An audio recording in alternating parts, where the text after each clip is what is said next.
Hello everyone, welcome to the Hindu daily prelims analysis dated 20th of अगस्त। इस channel पे जो भी वीडियोस मैं डिस्कस करता हूँ सब प्रीलिम्स के पर्सपेक्टिव से होता है।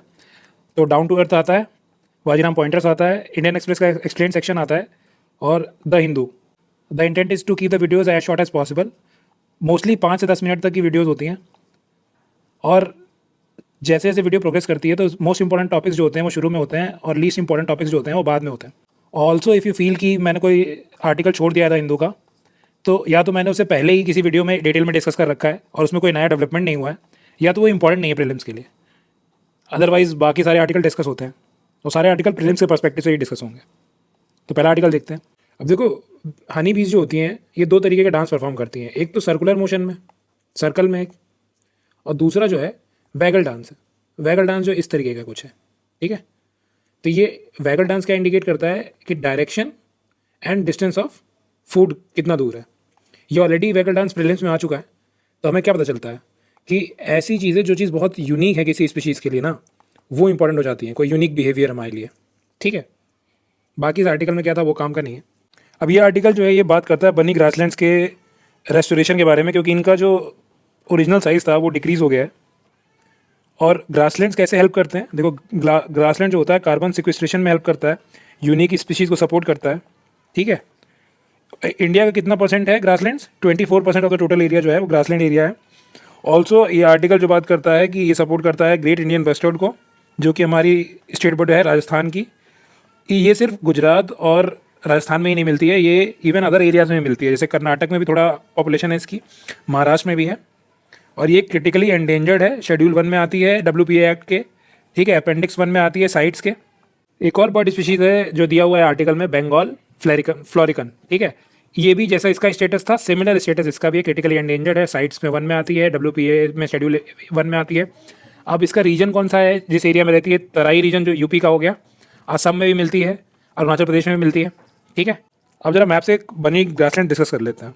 बन्नी ग्रासलैंड जो है ये गुजरात की कच्छ डिस्ट्रिक्ट में लाई करते हैं और ये एशिया के लार्जेस्ट ग्रासलैंड्स हैं, ठीक है। और एक कम्युनिटी इनसे एसोसिएटेड है, ट्राइब, जिसका नाम है मल्धारी ट्राइब।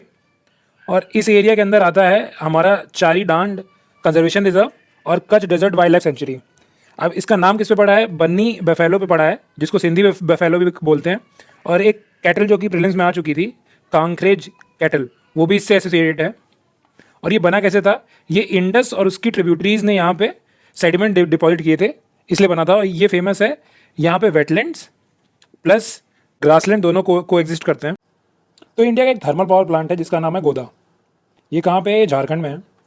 ये इंडिया का first transnational power project था, जो 100% जो पावर बनाता था वो किसी दूसरी कंट्री को देता था। अभी क्या हुआ है, इसमें कुछ चेंजेस कर दिए गए हैं, क्योंकि बांग्लादेश में पता है ना सिचुएशन।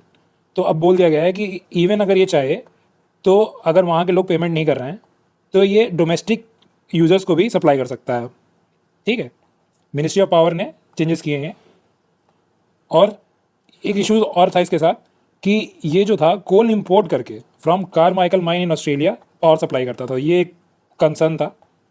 और ultra super critical thermal power plant क्या होते हैं ये ऑलरेडी मैं डिस्कस कर चुका हूँ।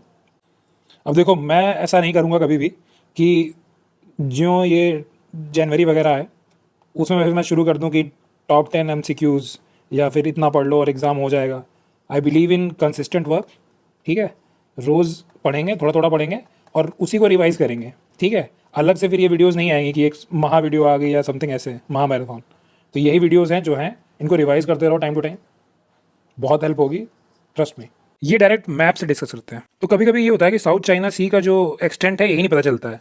तो देखो, ये यहाँ पे ताइवान से ऊपर से शुरू होता है, फिलीपीन से ये इधर कवर्ड है और इधर जाके मलेशिया और इंडोनेशिया से बॉर्डर्ड है यहाँ पे, ठीक है। इतना ही इसका एक्सटेंट है। इधर आ जाता है सुलू सी, इधर आ जाता है सिलेबस सी। अब आगे देखते हैं। अब क्योंकि हम साउथ चाइना सी देख रहे हैं तो पहले हम इंपॉर्टेंट रीजन्स जो हमेशा न्यूज़ में रहते हैं वो देख लेते हैं। उसके बाद हम देखते हैं कि क्यों अभी रिसेंटली ये न्यूज़ में है, ठीक है। तो देखो, एक हो गया गल्फ ऑफ टोंकिन, ये याद रखना है कि यहाँ चाइना और हानोई वाला वियतनाम वाला जो रीजन है उसके पास है। दूसरा, पैरासाल आइलैंड्स देखने हैं और ऑर्डर देखना है नीचे कि स्प्रेटली आइलैंड नीचे है, पैरासाल ऊपर है, ठीक है। ऐसे याद रख लो, PS। बाकी एक सुलू सी है, एक है सिलेबस सी यहाँ पे। सुलू सी फिलीपींस के और इसके बीच में, मलेशिया के बीच में। और एक लुजॉन स्ट्रेट करके है, वो इंपॉर्टेंट है। इसके बीच में ये ताइवान और हमारा फिलीपींस के बीच में, ठीक है।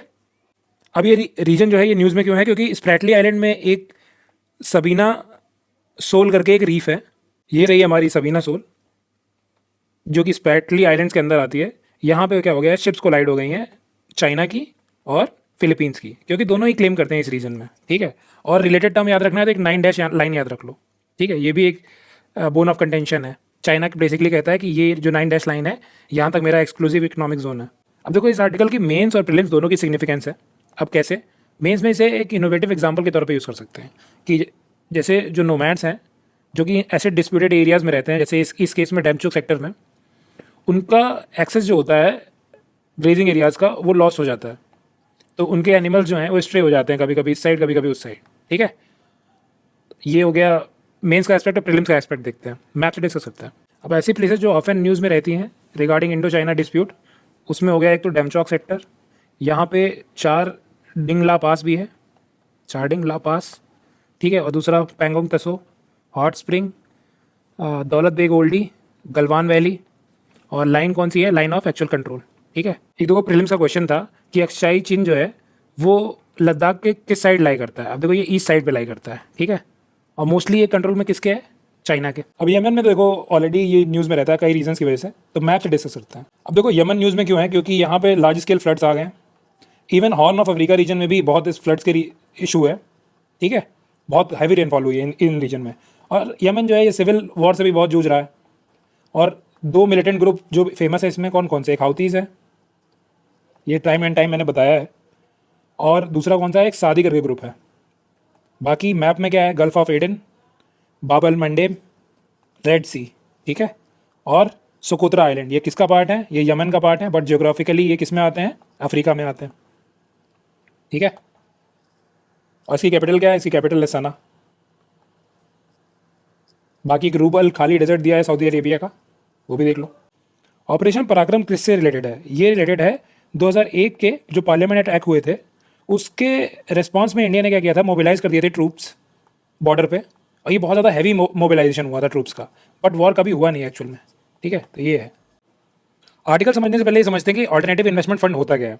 बेसिकली ये एक प्राइवेटली पूल्ड फंड होता है, ठीक। प्राइवेटली पूल्ड का मतलब कि सर्टेन इंडिविजुअल्स या इंस्टीट्यूशंस जो कि जैसे हाई नेट वर्थ इंडिविजुअल्स हो गए या इंस्टीट्यूशंस हो गए, उनसे पैसे उठाएगा ये AIF, और क्या करेगा, अपनी एक इसकी पॉलिसी होती है इन्वेस्टमेंट पॉलिसी, उसके हिसाब से कुछ एसेट्स में ये पैसे लगा देता है। अब जो भी पैसा आएगा वो इन इंडिविजुअल्स को वापस मिल जाएगा या इंस्टीट्यूशंस को। अब ये करते क्यों हैं ये इन्वेस्टर, बेसिकली अपना पोर्टफोलियो जो होता है उसको डाइवर्स करने के लिए करते हैं, ठीक है। मतलब कि कई जगह से इनकम आए, उसको डाइवर्सिफिकेशन बोलते हैं। अब ये रेगुलेट कौन करता है इसको, सेबी रेगुलेट करता है, ठीक है, AIF को। और अभी इसमें चेंजेस क्या किया है सेबी ने, कि एक चीज़ होती है इसमें ड्रॉ डाउन वैल्यू, ठीक है।